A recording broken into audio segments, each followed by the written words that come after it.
This video is about section 4.2. In section 4.2, we're looking at quadratic functions and applications.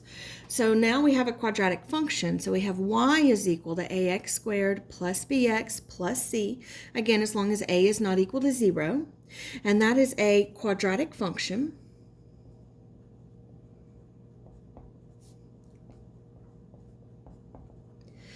A quadratic function produces a U-shaped graph called a parabola. And so we're going to look at some specific properties of parabolas. There are several things that are true about every parabola. The first is that parabolas are symmetric. About a vertical axis of symmetry. So it's a U-shaped graph with this vertical line running down the center of it that the parabola is symmetric about. The left half matches up with the right half exactly. Whether it's a parabola opening up or opening down, we still get a U-shaped graph and this axis of symmetry running down the center. Now, because it's a vertical line, that is our axis of symmetry. Remember, a vertical line has an equation of x equals some number, x equal a, or whatever the number happens to be. So if you're listing the axis of symmetry, remember that it's not just 2, it's x equal 2. That's how we know it's a line and not just a number. Another property is that the vertex of a parabola is the maximum or the minimum, the highest value or the lowest value of a parabola. And that vertex is always located on the axis of symmetry. So this parabola, your vertex would be here. This one, it would be here. A minimum, a maximum.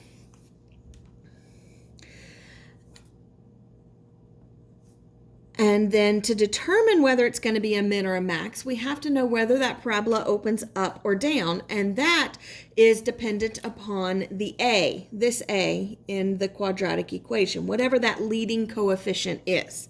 If that a is positive, then the parabola opens up, and if the parabola opens up, notice we have a minimum. Again, that happens when that a is greater than 0, when that a is positive. If that a is negative, if it's less than 0, the parabola opens down. So notice here the parabola would open down and we have a maximum. And so we have a maximum when our a is negative, when our a is less than 0. The x-coordinate of the vertex, if we're looking to actually figure out what the coordinates of that vertex are, it's going to be a point, so it'll have an x and a y. We can find the x-coordinate of the vertex. Turns out the x-coordinate will always be centered between the x-intercepts. So sometimes it's easy to find the center between the x-intercepts. Sometimes it's not, especially if your x-intercepts are decimals or fractions. So we can use the formula x is equal to negative b over 2a. Again, that a and b come from your quadratic equation. And so we can do negative b, divide that by 2 times a, and that will give us the x value of the coordinate. To find the y value of the coordinate, to find the y value of the point, the y coordinate of the point of the vertex, well, we can find any y value that corresponds with any x by plugging that x back into the equation and solving for y.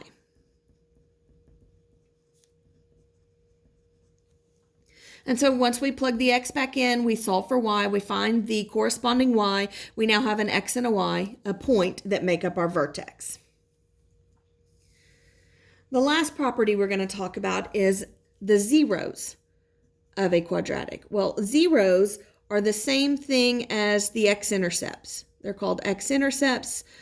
because they're where they cross the x-axis. They're called zeros because they're the values that make the function zero.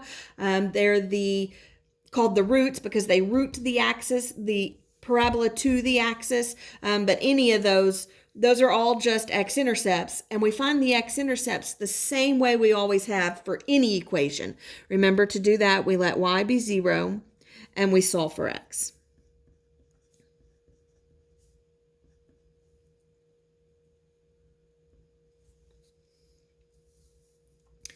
All right, so here's one we want to try. We have y is equal to x squared minus 4x plus 3. We want to answer all these questions and then sketch the graph.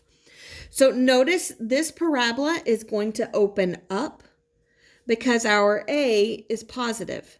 In this case, our leading coefficient here is an understood 1. And so since that a is positive, we know that our parabola opens up. And so since it opens up, we know that our vertex is going to be a minimum. To find what that vertex is, we can use the x is equal to negative b over 2a to find the x coordinate. So we get negative, and then b is negative 4 over 2 times a, and then our a again is 1. And so we get minus a negative, so 4 over 2, which gives us 2 for the x coordinate. But remember, we're looking for a point, so to find the y, we plug the 2 back in. So we get y is equal to 2 squared minus 4 times 2 plus 3. So 8 minus 4 plus 3. 4 minus 8 plus 3 gives us negative 1. And we get the vertex is the point 2, negative 1. The axis of symmetry, remember the axis of symmetry is the vertical line running through the center of the parabola. Remember that the vertex always falls on the axis of symmetry. So if the vertex in this problem is 2, 1, and I'm looking for the vertical line that runs through 2, 1, then I know that everywhere on that vertical line, my x has to be 2. So the axis of symmetry would be x equal 2. The axis of symmetry will always be x equal whatever the x of the vertex is. On part D, we're looking to find the zeros. Remember, zeros are just x-intercepts. We find the x-intercepts same way we always have. Let y be 0 and solve for x. So 0 is equal to x squared minus 4x plus 3. Remember, to solve a quadratic equation, we have to get it equal to 0, which it is, and then either factor or use the quadratic formula. This one does factor. It factors as x minus 3 and x minus 1. Zero factor property says we set both of those equal to 0 and solve. We get x equal 3 and x equal 1. So we have two zeros, two x-intercepts. They are 3, 0 and 1, 0. And then lastly, we want to find the y-intercept. Nothing special to that. We find the y-intercept the same way we always have by letting x be 0 and solving for y. So we get 0 squared minus 4 times 0 plus 3. And so we end up with 3, and so our y-intercept is the point 0, 3.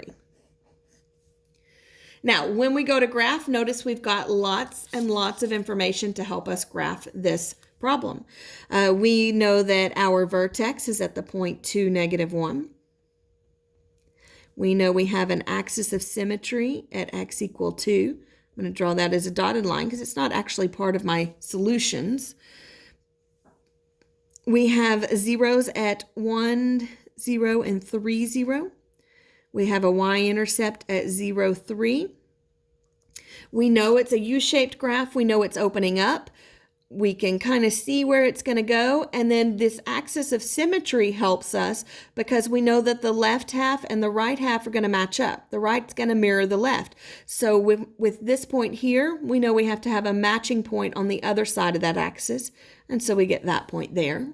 And now we've got plenty of points. We can graph our parabola. Remember to make it a U-shaped, not a V-shape. So be careful it's not pointed down here. And we get our graph looking like that. On the top of the next page, I've got a couple here that I want you guys to try. I want you to find the vertex, tell me whether the vertex is a maximum or a minimum, and then find the x-intercepts for both of these equations. So pause the video, try that now, and then when you hit play again, I'll work them out for you. All right, so on this first one, we want to find the vertex. So remember, we do x is equal to negative b over 2a to find the x of the vertex. And so we get negative 8 over 2 times 1. Sorry, 2 times negative 1. Our a is negative 1. And so we get negative 8 over negative 2, which gives us a positive 4. And then we need to determine the y-coordinate, so we plug in 4 for x. So we get negative 4 squared plus 8 times 4 minus 15. And so we've got negative 16 plus 32 minus 15. That should give us a positive 1. So we get that our vertex is the point 4, 1. Now we need to know if that's a max or a min. Well, notice our a this time is a negative 1. So since our a is negative, our parabola opens down, and that tells us that we have a max. And so we have 4, 1 is the vertex, and it is a maximum. And then to find the x-intercepts, those are the zeros, we let y be 0, and we solve for x. So we've got negative x squared plus 8x minus 15. Now, if we want to try to solve that, we probably want this to be a positive x squared. It'll make it easier to factor. And so we can multiply through by a negative 1, divide by a negative 1, move everything to the left. Whichever way we want to do it, we end up with x squared minus 8x plus 15. And then that one does factor. It factors as x minus 5 and x minus 3. Setting them both equal to 0, we end up with x equal 5, x equal 3. And so we get 2 x-intercepts.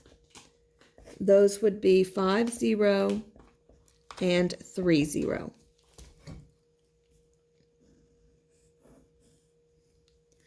All right, on the next one, we have y is equal to 4x squared minus 16x plus 23. If we want to find the vertex, we do the same thing. X is equal to negative b over 2a. So we get negative 16 over 2 times 4. So we get 16 over 8, which gives us 2. We need to plug that back in. So we get y is equal to 4 times 2 squared minus 16 times 2 plus 23. That gives us 7. So we know that our vertex is the point 2, 7. And then to determine if it's a max or min, our leading coefficient this time is positive 4. So since our leading coefficient is positive, we know our parabola opens up. And when it opens up, we have a minimum. Now, when you went to try to find the zeros, we do the same thing we always do. We set it equal to 0, solve for x. Now, it won't factor, so you would have to do the quadratic formula. When you do the quadratic formula, you get a negative underneath the radical, which would indicate no solutions. But we don't say it's no solutions because we do have solutions. We have lots of them. We've already found one, in fact. But what we were looking for there was the x-intercepts. So what we find out is that we have no x-intercepts, which kind of makes sense in this case if you think about it, because our vertex is at the point 2, 7. So our vertex would be here. We know our vertex is a minimum, which means my parabola is going to open up from here. So kind of makes sense that it never crosses the x-axis. And so we don't have any x-intercepts in this case.